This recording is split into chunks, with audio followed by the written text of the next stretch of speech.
My Turkish goes only that far. So I'm so happy that my students here, for a professor, the students are like the fruits of the tree. So it's very sweet to say that they have succeeded. And alhamdulillah, I've had about maybe 50, 60 theses supervised. So this is, and all of these students are doing well, and this is the source of greatest satisfaction in my life. And now, this thesis also, and Konuşmacı değilim, I am just here because I want to spark interest in new directions of research, which are very important.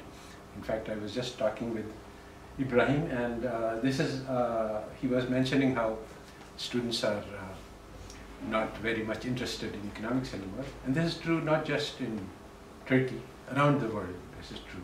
And there is a reason for that. We'll discuss that. It's because the subject itself is not correctly founded. And you know, everybody saw that in the global financial crisis, that economists didn't have any answers to. In fact, the Queen of England went to London School of Economics to say, why didn't anybody see this coming? This is very famous. And the economists had no answers for us. They said, you know, things happen. So, why did it happen? So this is what we will try to do. So, there is one part of the talk which is sort of the discussion of what the problems are. And then the second part is how this is not every problem is an opportunity for us. So, alright, so there are many major problems in economic methodology. And after the global financial crisis, there is a whole lot of quotes from many famous Nobel Prize winning economists.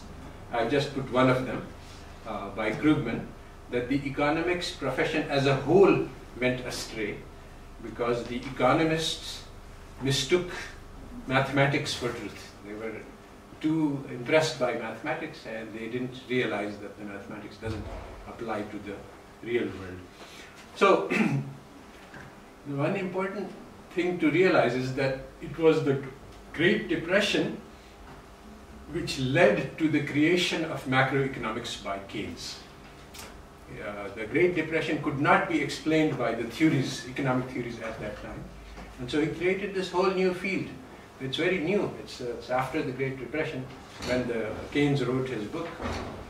And similarly, the global financial crisis should lead to the creation of a new kind of economics.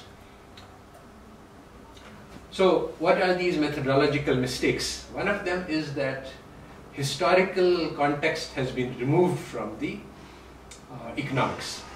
And this happened in the late 19th century. There was the positivist approach,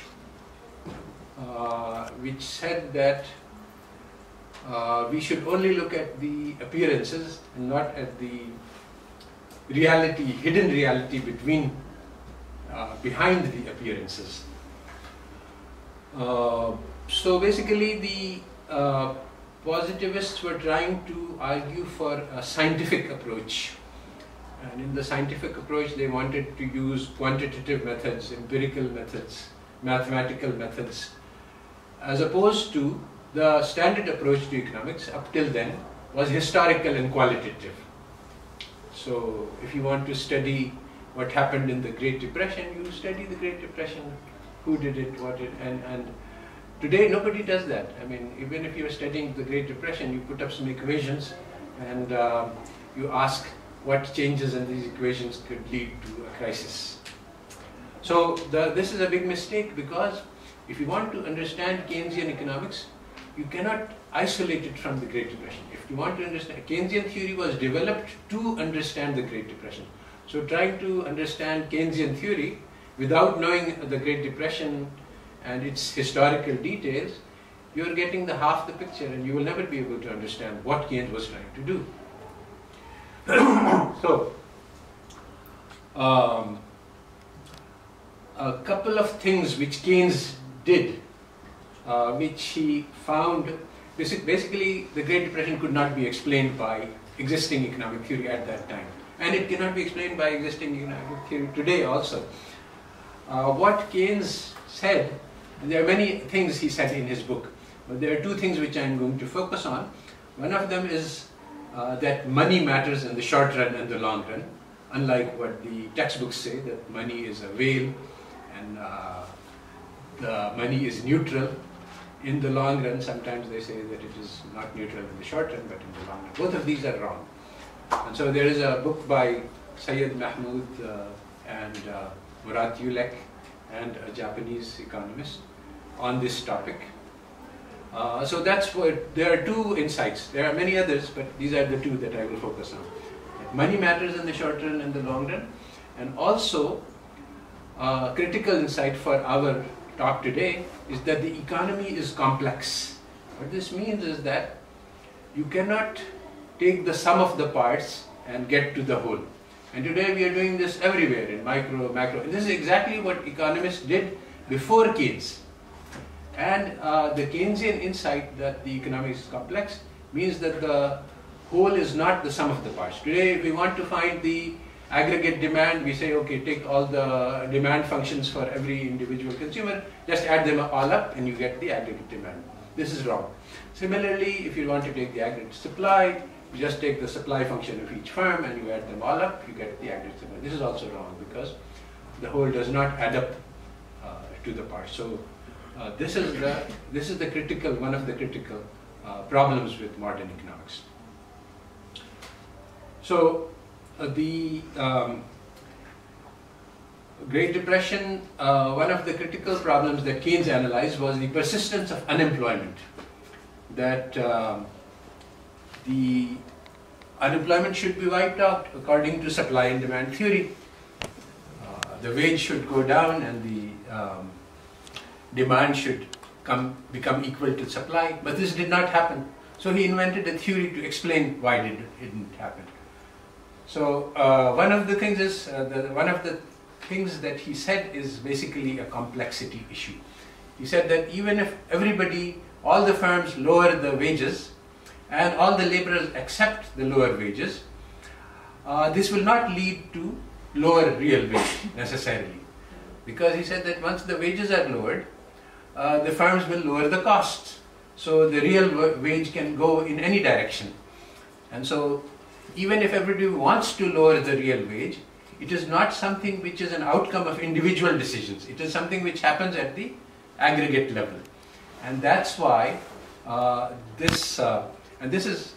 and there are many other phenomena which come out of Keynesian analysis. So if everybody, the savings paradox, if everybody wants to save money, spend less, this will reduce the aggregate demand, it will reduce the GDP, and that will lead to lower savings. So even though everybody individually wants to save more, if everybody tries to save more, this will lead to less savings overall in the economy.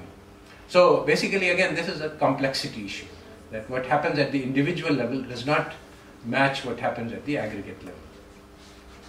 So what happened? Keynesian insights were all rejected. There was this Samuelson-Hicks theory, which became known as Keynesian economics, even though it had nothing or little to do with what Keynes was saying. And basically what Samuelson and Hicks said, that it's a short-run phenomena. If the wages are fixed, then unemployment will occur. So this is exactly very much contrary. This is a triviality. If the wages are fixed, then basically what you're saying is that the real wage is too high, and that is what causes unemployment, and it refuses to go down to the equilibrium level. So there are many things you can do, but basically that's what Keynesian economics is, and that's a very serious misinterpretation of what Keynes was actually doing. So, but one of the policy implications of Keynes was that free markets will not lead to full employment, so governments need to do something. And so for about 25 years, the governments intervened in the economy to try to create full employment, and that was the golden age of capitalism, where the wage share increased by a lot because the government was actively intervening to try to produce full employment. And the wage share, the income share of the richest, the top 1%, went down very substantially. And this has caused a lot of thinking. There were a lot of think tanks by the rich people. We have names and places and who did what, but it's not my concern in the talk. But they said, okay, this we cannot tolerate. The laborers are getting too rich, and our wealth share is going down, and our power is declining. So what should we do? So they made a plan on how to reject Keynes, basically, because Keynes was the sticking point. Keynes said that the government has to create full employment, and once you have full employment, then the capitalists don't have power over the laborers, because the laborers can leave this job and get another job in a full employment economy. If you have slack, if you have unemployment, then the laborer is bound. If he is afraid if he gets fired, then he will not be able to find another job because there's unemployment. So the capitalists have less power, they can extract less revenue, and so the Chicago group planned a counter-revolution, and they waited for a crisis in order to implement their ideas. So here I've listed some 5 insights of Keynes which were rejected in the Chicago Revolution. Economy is complex. There is radical uncertainty. There is a book by that name by some very top economists and practical people. And basically that says you can't predict the future. And economists, rational expectations, all of the economic theories assume that you can predict the future. One of the key arguments in Keynes is that production takes place before sales. So that firm produces goods in one period and then it sells them in the next period. So the prices in the next period are unknown because they depend on the decisions of all the firms, and nobody can know who is doing what. So if that is true, then you cannot maximize profits. So that is actually one of the things which makes money matter. And then supply and demand equilibrium does not determine prices. Full employment is not automatic. Now, modern macro models reject all of these insights. There are 7 different schools of macroeconomic thought, but none of them incorporate the Keynesian insights. And so, one of the key messages of this seminar is that today we have agent-based models, and using ABM we can create models which have all of these things. So we can create realistic models of the economy. So now we go back to why economics is so blind to reality. So basically this goes back to centuries of religious wars in Europe in the 16th century, and this eventually led to the idea that religion is the source of wars, although it was actually true, but it was true for Protestants and Catholics, not religion in general. So that led to they said, okay, so the scholastics, everybody has heard of the scholastic school. The scholastic is a theory of how to build a society on religious foundations, on Christian foundations. That was rejected and replaced by the secular society, which said that we have to build a society, put religion into a box, because that causes wars. And so the idea was that in secular societies you would not have wars, because people would be rational, they would be empirical, and they would not have this fanatic attachment to religion. And they thought that it was fanaticism which led to wars. But the biggest wars in human history occurred between secular nations in the 20th century. And so basically World War I was a big shock to the whole secular ideology, the whole movement of modernism, and all of the social sciences at that time. So they said, okay, our social sciences have failed.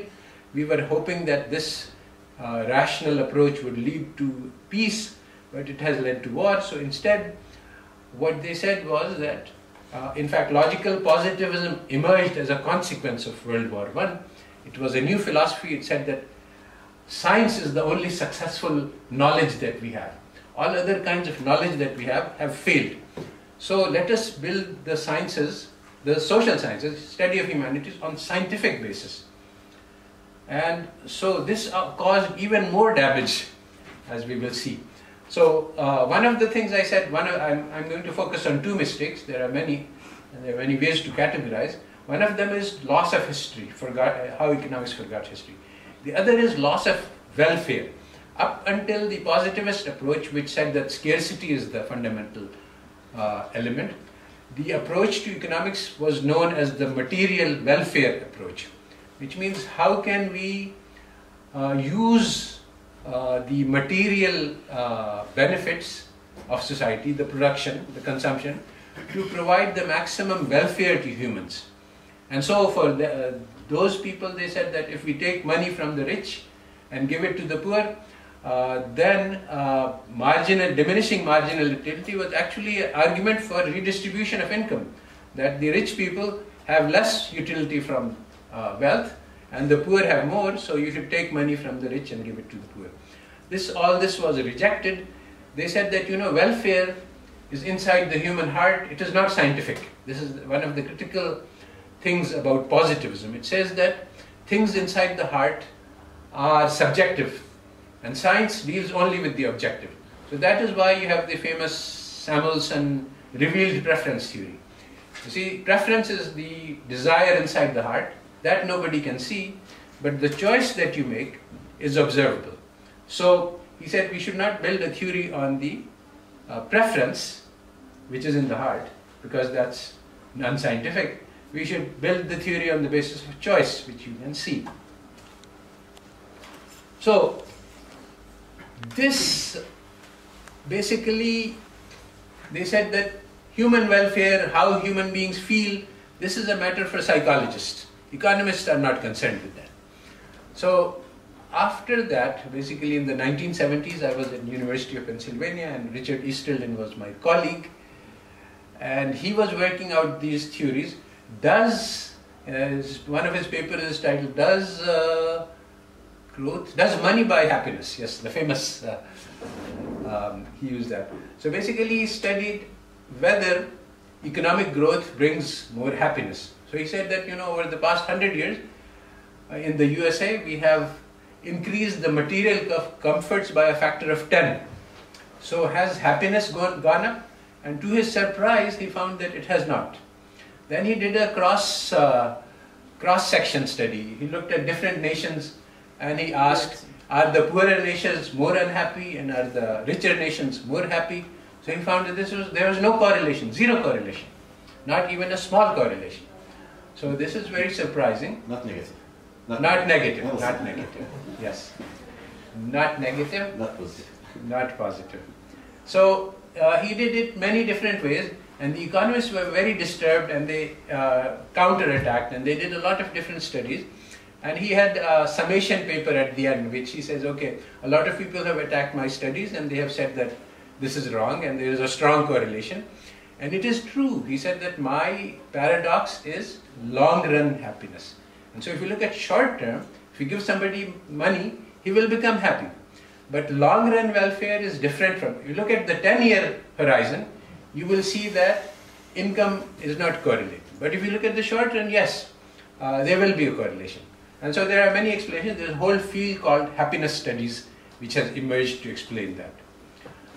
So basically the short-run welfare, so the whole field of happiness studies came to a very simple conclusion that short-run welfare does depend on consumption. If you eat and drink, you will be happy. If you go to a nice hotel and have a good meal, you will be happy. But this is not going to make your life improve. So if you want life happiness, that depends on character and social relationships. Certain types of character, if you have to have sabr and shukr, these are the critical things that are useful for happiness. Sabr and shukr, they have different names for it, but it is actually, these are the things which you need. And social relations, there is a hadith that a mu'min loves and is loved. So if your network of relationships is good, you will be happy. Now, I am saying one of the messages is that we need to put in historical context to relationships and character. Both of these things, the social networks and character, can be modeled in agent-based models, and also heterogeneity. Not everybody is going to have the same character. And they cannot be modeled in conventional economics by far. I mean, they just don't have the equipment, the tools to be able to build such models. So this has a lot of policy implications, but one of the things is that there is low-hanging fruit. So for researchers, because economics have not looked in this direction, so you can easily build models which are very simple and which give very important and deep results. Because this field is under-researched, people don't do it for reasons I will discuss. So this has massive policy implications. You can, if you want to improve welfare, human welfare, happiness, satisfaction in Turkey, there are many things you can do which lie simply outside of the thinking of the economists, because economists are only thinking that there's only one way to make people happy: give them more money. That's not going to work. But there are many ways you can adopt to create stronger networks of social relationships, build character, and these will actually improve welfare. But the economists are blind to welfare. They kicked it out of the theory.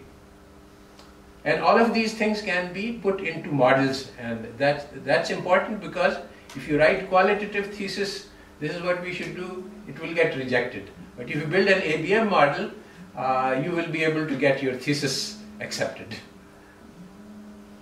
So, part 2. Okay, so one of the things that I want to suggest is that, so what can we do? There are two things. One is, what are the problems with current theory?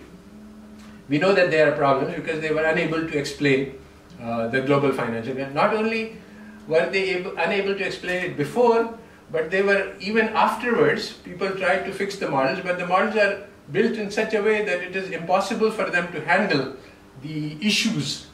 Solow was called, Robert Solow, he was one of my teachers also, before the Congress to explain why the economists could not understand the global financial crisis. And he said, you know, the leading model, dynamic stochastic general equilibrium model in macro, it has only one person, and one person cannot deceive himself.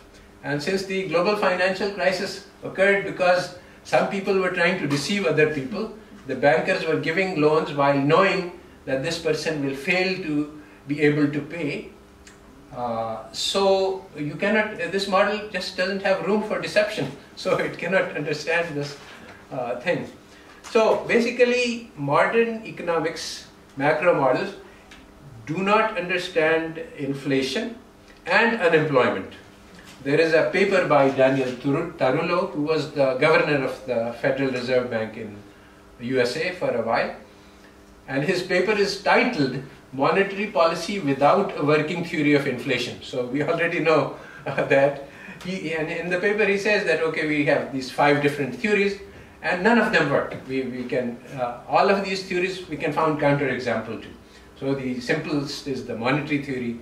If money increases, inflation will increase. It doesn't work. You can show examples where money increased a lot and inflation didn't happen, and so on. So there are many different theories, none of them work. So he said we don't have any working theory.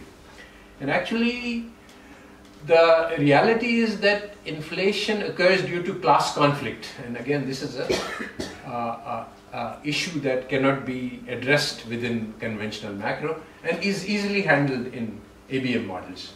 So class conflict, laborers want more wages, and the firms say, okay, let's give them more wages, because if you don't, then you will have a strike, and they don't want that. And we can compensate by increasing the prices.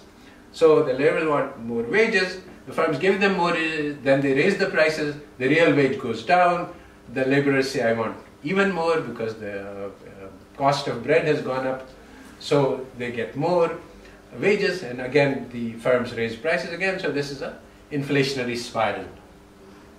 So one of the critical things in this is that prices are not determined by supply and demand, they are determined by markup over costs. What this means is that energy prices are closely linked to inflation. Now there is a very interesting blind spot, because Friedman said that inflation is everywhere and always a monetary phenomena. So I have seen papers written by bankers, by people at Central Bank in Pakistan and others, which they study lots of factors of inflation and they find that there are significant cost factors. And then in the end they say, but it's all monetary, because they cannot even understand their own findings. So the truth is that when we see that the oil prices go up, then inflation will happen. Money has nothing to do with it, because prices go up. And in fact, oil prices are very important because transport costs are everywhere. So even your food price will go up, because the food has to come from the farm to the city and it will be transported on trucks which use oil. So energy prices are very critical. Energy prices go up, it will cause inflation, and this is not part of economic theory. So self-sufficiency in food and energy is critical to a sound economy.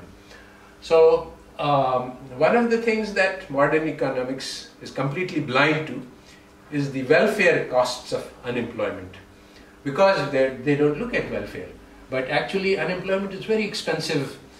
It leads to mental health, it leads to divorce because the man cannot support the family, it leads to suicide, it leads to drug addiction, and we actually see this in Pakistan. When you have unemployment, those people become drug addicts and the families break up and everything. And this cost, very important cost, is not part of any economic model. But using an ABM model, you can put these in.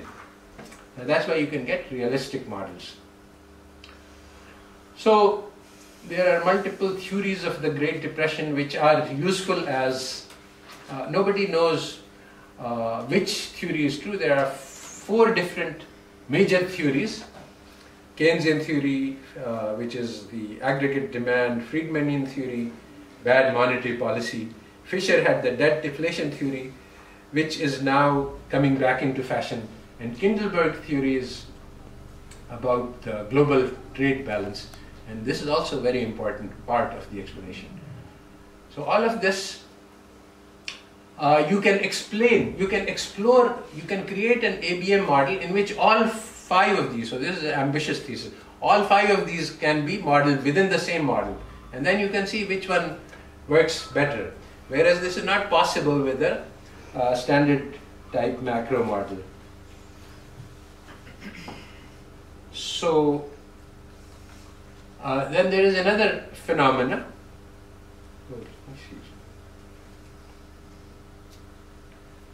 Assalamu alaikum.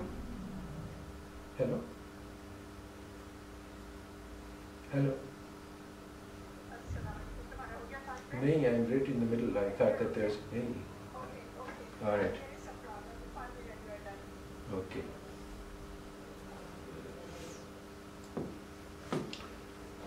If this is urgent, we can give a break. Is it urgent? Yeah, it might be. Yeah, please. Okay. Yes. Sure. This is social.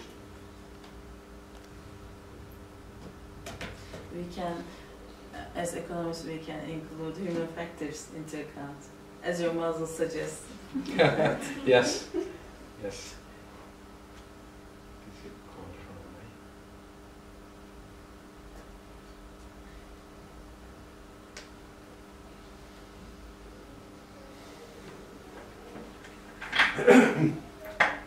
So there are many, actually if you look at the history of money, it's very closely tied to wars. But this aspect again, it's part of history and politics also, which has been excluded from economics. So Bank of England was created because to support English war against France. And then basically some people have said very justly that the gold standard was created by UK, and that was a very important part of the UK hegemony over the world. Very small country, how come they managed to dominate the world? it had a lot to do with the monetary standard.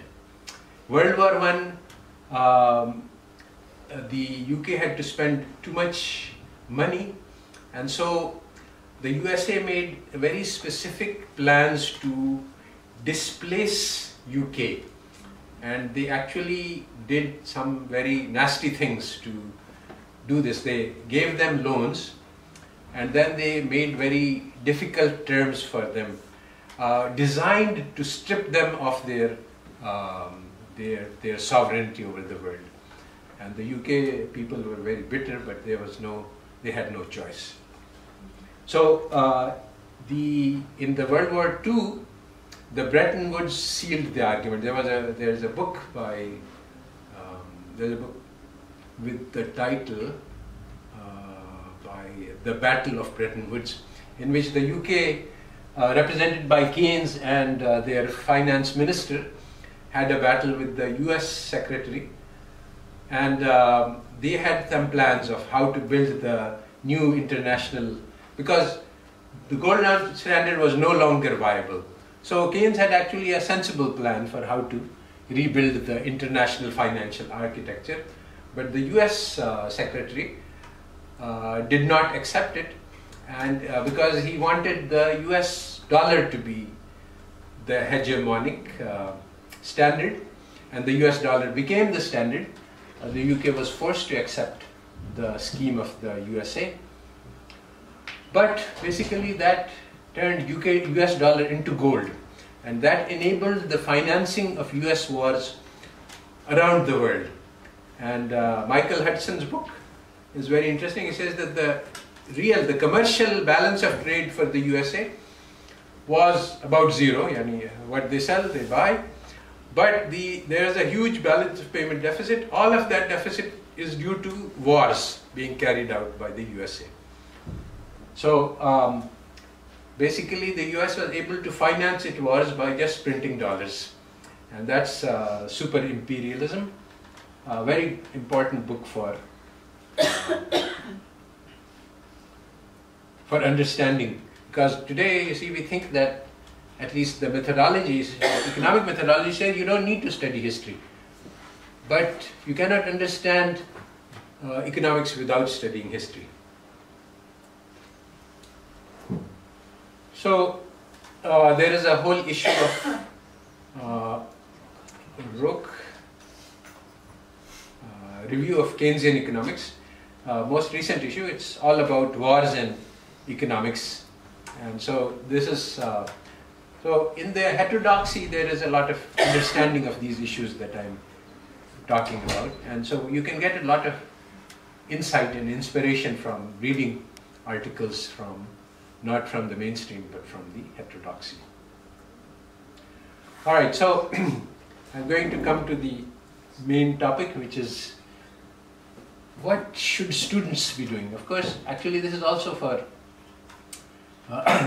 teachers, but the teachers have much more investment in the capital, so they are less amenable to making changes. But the students are starting out, so they can make fresh investments in new kinds of ideas and research.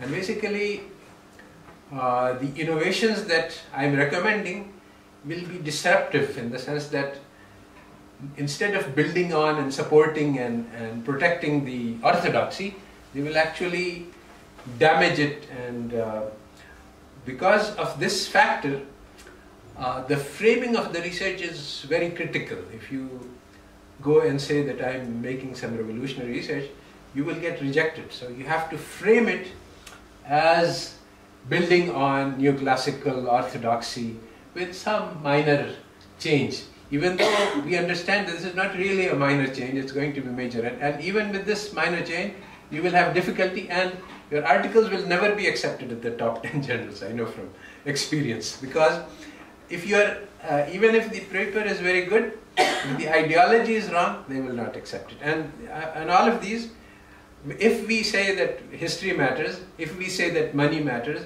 if we say that welfare, human welfare is important, we've automatically excluded the top 10 journals. But that's okay. We don't need to get into the top 10. It's very hard anyway. You have to work very hard because actually this top 10 is a private club.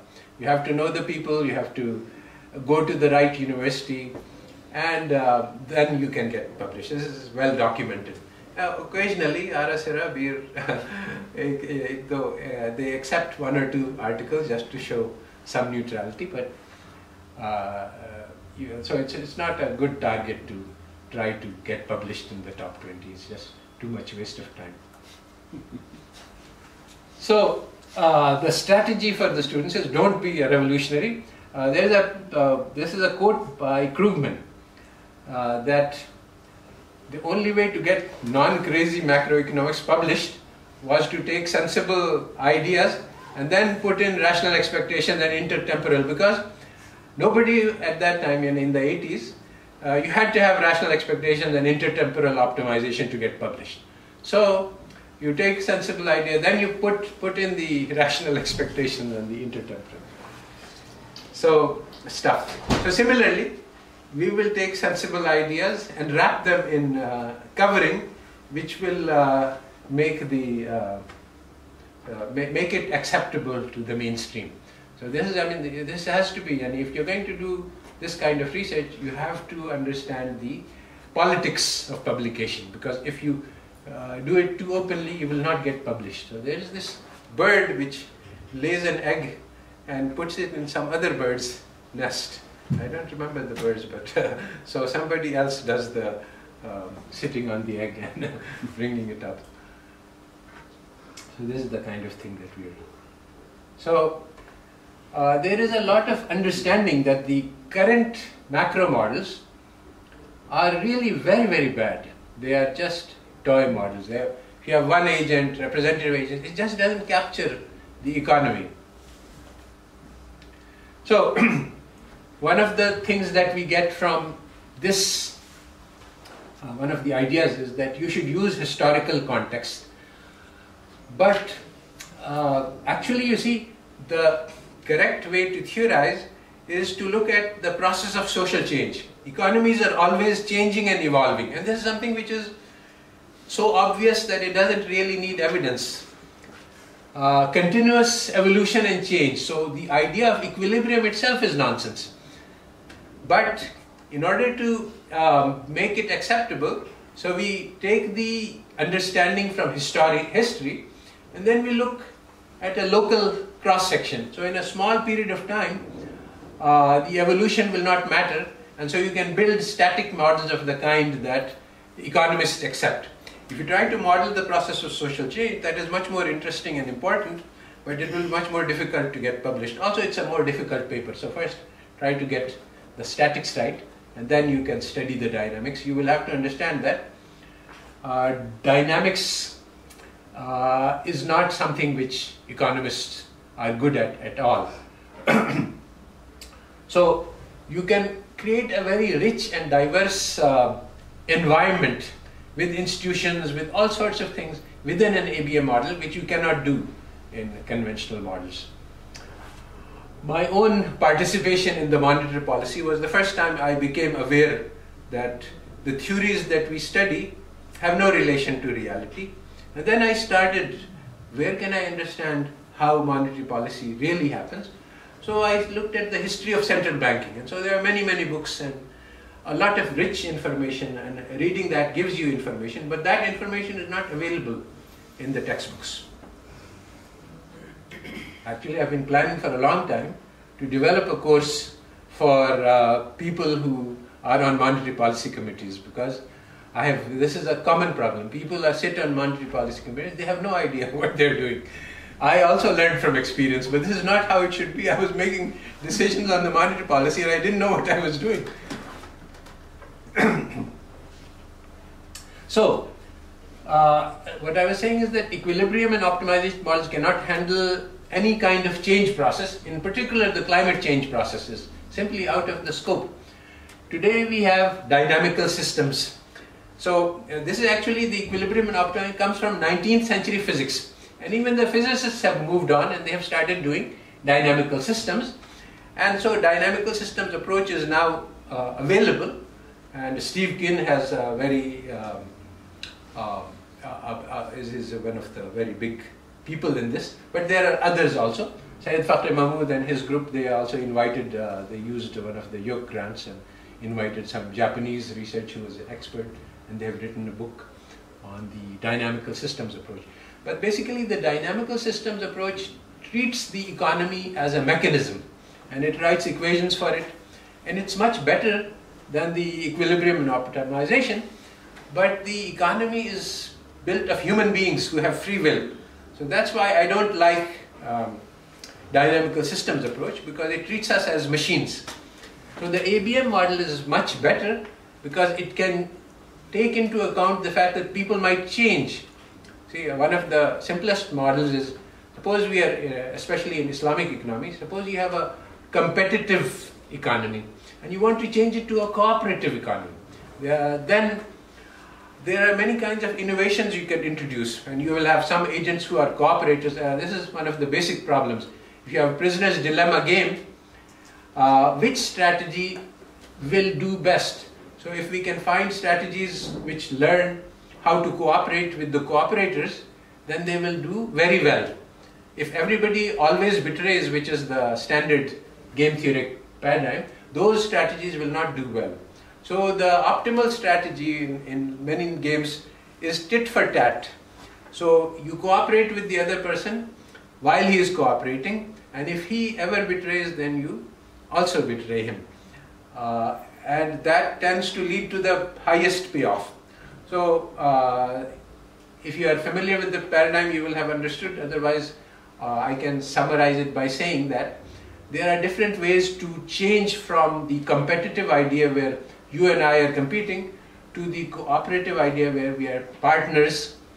You can create social change. Some strategies work, some strategies fail.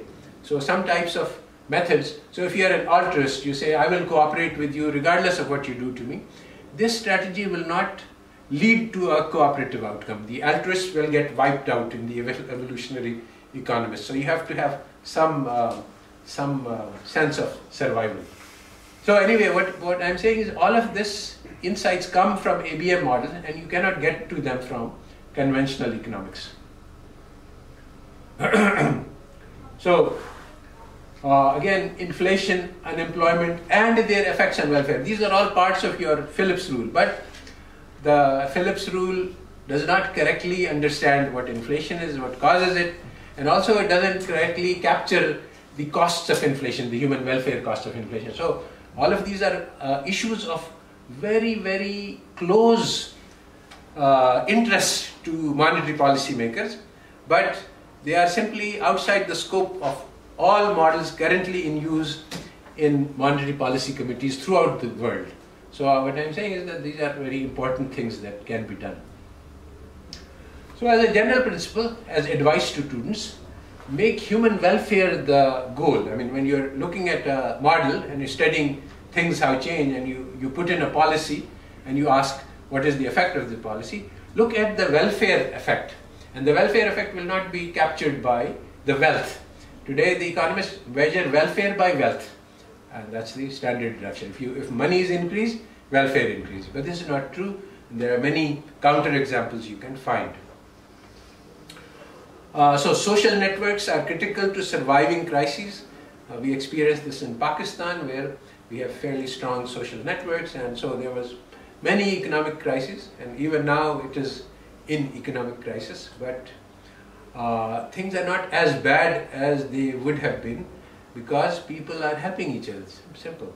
And I think probably similar thing should be true for Turkey. I haven't studied it because we have traditional societies where there are strong social relationships. Although it is true that the modernity is an acid which dissolves social relationships. So everywhere in Pakistan and Turkey, these relationships are becoming weaker, and more individualistic, more competitive society is coming into existence. So again, if you want to know how to fight that, the ABM models will provide us with some solutions. So there is a very interesting event which occurred in Turkey. Maybe I shouldn't name names, but there's economists support in Pakistan, also in Turkey, higher interest rates, and Islamists want, according to the Quran, lower interest rates. So what happens is that if we lower interest rates, it's very simple. The mechanism is very simple. If you lower interest rates here, not looking at the economy, inflation is high, and you say, okay, I want to, inflation is running 20% in Pakistan, suppose I put interest rate at 10%. And many people in Pakistan are saying that we should do that. So what will happen? The rupee will become unattractive to hold. So what will people do? They will convert them to dollars. They will become dollar chilar. So what will happen to the exchange rate? It will it will collapse. Yani the dollars will become very expensive. So what will happen? Our imports will become very expensive. So what will happen? The costs are high, and if we are energy importing country, if you produce your own energy, then it's not such a big problem. But if you're importing energy, then you will see a lot of inflation. And when this inflation happens, then you will also see unemployment. So you will have a serious problem. So there is a solution. I mean, that is, if we have, the problem is not, and from the Islamic point of view, this is a paradox. I mean, if Allah Ta'ala says that you should lower interest rate, then it should not lead to a crisis. And this is something which puzzled me for quite a while, but finally I understood that what we need to do first is to build a self-sufficient economy. Make sure that your food and energy is covered. If you have a self-sufficient economy, which is something which economists strongly recommend against, and in fact one of the key lessons, key messages of Michael Hudson, super imperialism, is that dollar hegemony, for dollar hegemony, for dollar to rule the world, it's very important that economies should not be self-sufficient. They should be importing their essentials. Once they are importing, then they need dollars. So, America has taken specific steps to ensure that Pakistan does not become food self-sufficient, does not become energy self-sufficient, and everywhere in the world. And the economic theory also supports this. It says that self-sufficiency is a foolish idea. You should trade, you should use comparative advantage.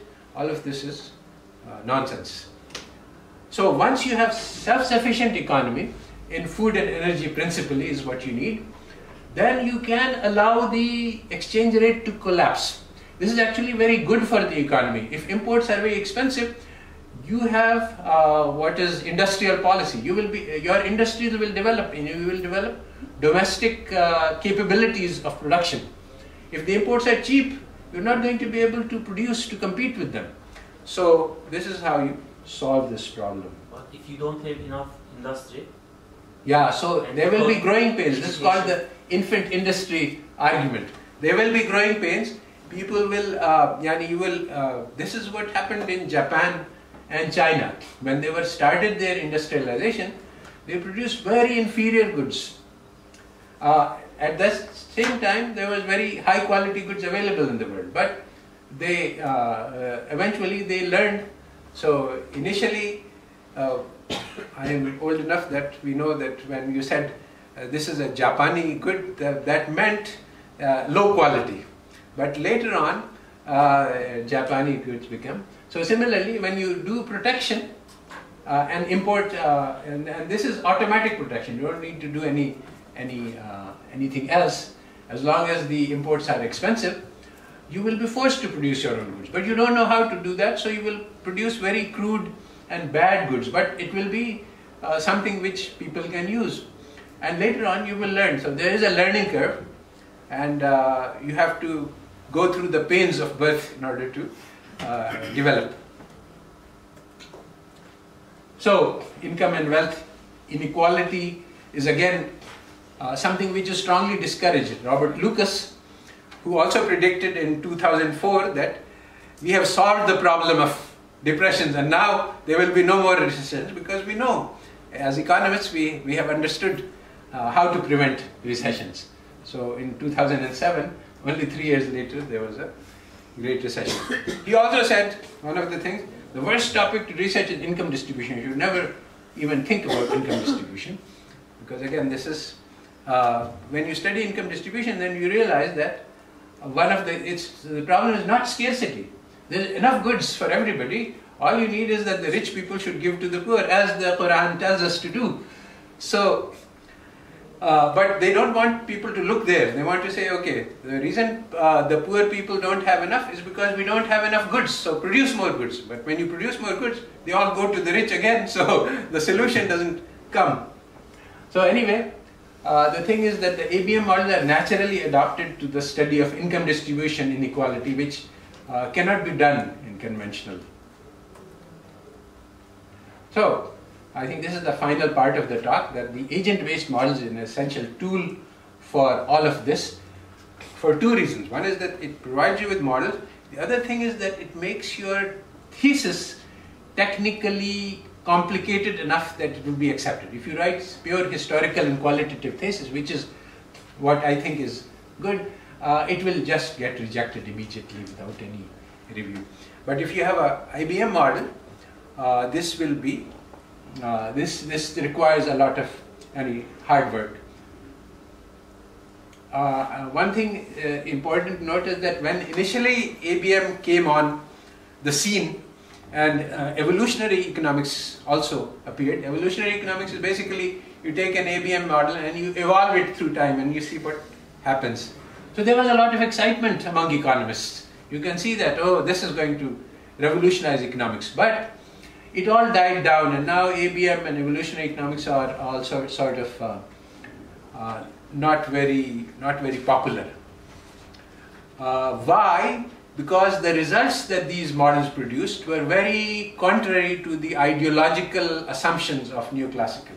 All of the standard things that are being said are rejected. Somebody actually did a study. You see, they said we have 500 universities and so many thousands of researchers being produced and so many. So the profession is basically controlled by people who don't know anything about this. They have learned one technology and they are producing students who have this technology. So now if you have new students and they are productive, they are extending and affirming your results, then they would be happy. But they are rejecting. They are saying, no, what you are saying is wrong. Our model tells you something else. So then they don't want to listen to those. In fact, there are some famous professors in heterodox area who told students that don't do my thesis with me because you will not be able to get a good job. So, but we're not worried about getting good jobs in US academia. Then there is no problem. Especially in Turkey, Pakistan, you can get very good jobs with heterodox theses. Because actually it's a very Marxist theory. The mainstream theory is very, very helpful to the power of the USA, but very harmful to Turkey. So if you build a heterodox theory, it will appeal to the people in Turkey and in Pakistan because they understand that this theory will help us to break free of the hegemony of the USA. So they will be willing to listen. But if you take the same talk, and even this talk, if I was giving it in New York, I wouldn't be able to say these things in this way. I would say things very differently. I can give this talk in New York, but it would have to be framed very differently. So, now the thing is that ABM models are much easier to learn than standard mathematical economics, and building a mathematical macro model, very difficult. Building an ABM model is very easy because a lot of hard work is going to be done by the computer. You just specify the model. Here's an institution, this is how people behave, this is the structure of their information sets and so on, and then say, okay, computer, you tell me what will happen. If you try to do that, you see, the problem is that if you try to calculate it out mathematically, it's very difficult, and that's why it's easier to learn. So agent-based model, people think that it is learning NetLogo or some other, even Python you can do ABM, but ABM is not about programming. It's about a way of thinking about the world, a way about thinking about modeling economy. And you can do it without any programming at all. So once you start, and I did this myself, it's shocking. You take the simplest model. I started with S&D model in Mankiv. He says there are students who come in and there are housing around the houses, and let's assume they are all identical houses, and the students have a demand and there's a supply of housing. You find new phenomena, things which simply don't occur in. So let me give you an example. So suppose we have a university, take 10 students as 10,000 students for example. There is housing around the university, and suppose that the rental budgets of the 10 students are 100, 200 up to 1,000, and there are 10 homeowners and they have minimum rent acceptable is 100, 200 up to 1,000 linearly. So what will happen according to the S&D equilibrium theory? The equilibrium rent is around $550 or 550 lira or whatever. At that rent, the demand and supply matches. There is 5 houses which are available for rent. The cheaper ones will, the more expensive one will drop out. So the wealthy students will get, the 5 wealthy students will be able to rent houses.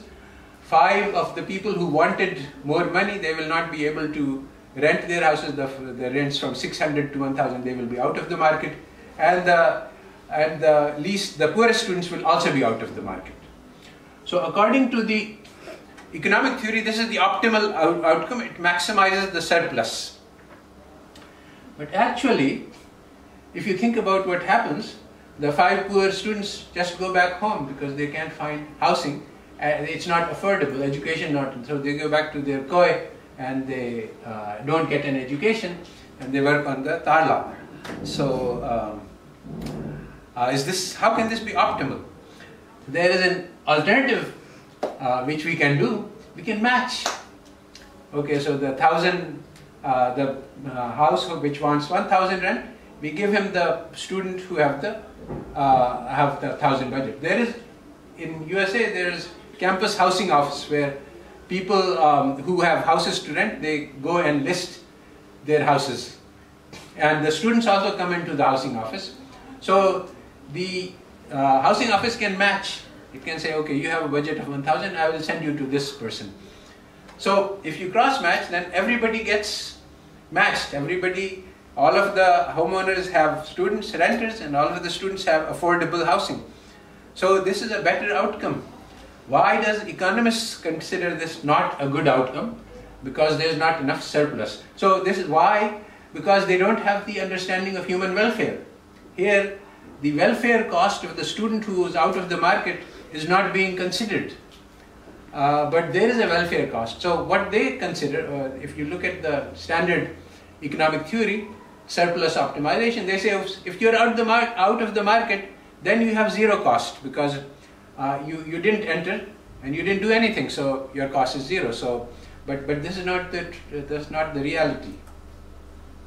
So I have a student who is currently doing a thesis on supply and demand equilibrium, and the thesis is basically microstructure matters. I mean, supply and demand, we have aggregate supply and aggregate demand, but how does it actually operate in the marketplace? What do the people do? So there are many different kinds of structures, like actually what we have in, there's an oral double auction methodology where both parties, the sellers and the buyers, they both shout out, I want to sell for 900, and somebody says I want to buy for 800, and so on. So cross match, that's the oral double auction. That is the one methodology which gives the results closest to supply and demand. Posted prices. The homeowners have to post that I'm going to rent at this price, and then they cannot change. Even if they find somebody who is willing to pay more, they have to stick to their announced price. So, and there are many other kinds of microstructure, but what happens depends on the microstructure, including what I said about the possibility of matching up. Your household comes in, and there's of course, you know, the Walrasian equilibrium. That's a very unrealistic microstructure, but this is also a microstructure. There's the cobweb model. So there are many kinds of different ways that you can get to equilibrium, and this is what matters. And so these things can be modeled within ABM, but not within conventional. There is a paper of mine which is basically about how money operates in a very, very simple economy. It's a babysitting cooperative, and it has very, very strange phenomena. Supposedly the money is neutral if everybody thinks it's neutral. But if people think that there are sunspot equilibrium, if people think that during rainfall people will not go out and will not want babysitting, so the value of money will be less, then it will happen like that. Common expectations of the people, money will satisfy, the value of money will depend on the common expectations, even though nothing real has changed. So this is a very different model. So according to the standard theory of economics, money is neutral. But here, everything, the properties of money depend on the expectations about the money, with no changes in the real economy. So this is exactly the opposite of the RBC model. The RBC model says you can just throw money out and just look at the real economy, and that will tell you what to do. I'm saying that the real economy remains exactly the same, but the monetary structure changes and everything will change. So the question is, how did Erdem stop inflation in Turkey? So basically, it was Durmuş Bey. Huh? Durmuş Yılmaz, former. Durmuş. Durmuş Yılmaz. Yes, but I thought that you were very... It was before me. Oh, really? I see, I thought it was you. I kept it there. You kept it there, I see. So basically the issue is that you have to control the inflationary expectations. How you do it? This depends on understanding how expectations are formed, and this has both parts. I mean, you have to be credible, trustworthy, and take actions which will have consequences which people can see. And also, people's expectations have to be manipulated in the right way. And it's sort of self-fulfilling. If you say that I will do this and this will happen, and people believe you, then it will happen. And this is actually well known about monetary.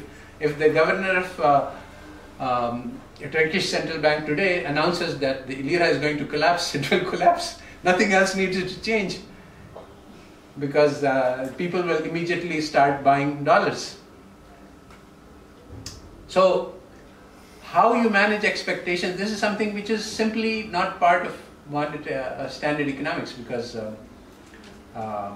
they are focused on the real sector. But actually, if you look at the real world, you find that expectations is everything, and how you manage and control expectations is something nobody really knows very much about. But understanding leads to a radical reconceptualization of monetary policy, how monetary policy works. So a lot of things we used to do in the Monetary Policy Committee, we announced that this is what we are going to do. All of this has to do with managing expectations. Sometimes you give a forward-looking stance that because people are worried about what will happen, and depending on what they do, things will change. So we tell them that, okay, don't worry, we are going to keep interest rates stable. Or you say something else. But whatever you say, every single sentence in the monetary policy statement is read very carefully by the public and changes expectations. So this is the last slide. So ABM models are easy to learn, much more easy than the mathematics that you are currently being taught in PhD. ABM allows for rich models full of historical details, institutional structures, and many other realistic elements, including modeling of expectations and how they are formed. These are all things we can do within ABM. We can build an extremely complex model because we don't have to solve it. This is the thing. The economists, they build models and they make very simple assumptions that the utility function is ISO something or the other, because the production function is Cobb-Douglas. Because if it's not, then you can't solve the model. But now you can make the model very, very complex because the computer has to solve it. You don't have to solve it. So something like this happened in engineering. I was talking about this, that how the people are stuck in a paradigm which is obsolete. And he said that yes, initially our engineering textbooks, they would have these there are certain very simple cases where you can solve for the stress and for the many different kinds of engineering issues, but you cannot solve them in complex situations. And so our old teachers were always doing all of this. But then the computers came along and we had this finite difference method, and there was a battle. These new people, they were trying to get in, use these techniques, and the old people said, no, the computer gives you the answer, you don't get an understanding of what's happening. So, but eventually the computational people won out. So we are in a similar stage here. The old school economists do not like these models because they give results which are very contrary to the theories that come out of the very simplified, massively oversimplified models. They say that you don't develop intuition. This is also true. And if you build a rich and complicated ABM model and it gives a result, you won't understand where it came from. So that is a work that you have to do. You have to understand, you have to play with your own model to understand why this model is producing this result. But this is something you can do. You can develop intuition into ABM models, and this is the way of the future, and it will happen regardless of what we do here, but you can be part of the revolution, and with these models you can change the world. So once when we were sitting in our family group and we were talking about the children, and we said, okay, so what do you want to be when you grow up? So he said, okay, you can also tell about what other people want to do with their life. So my little daughter, Zainab, I think she was 3 or 4 years old, and she said, my father wants to change the world. So I was very surprised. How do you know that? at this age you shouldn't. So that is, I want my students to change the world. Doctor, yes. Maybe her expectation is changing you too. Yes? This is the expectation of your daughter, actually. Oh, I see. Your behavior is a function of her expectation. Yes, that is another angle that I had not thought about. Alright, so this is the last slide, so we can conclude this here.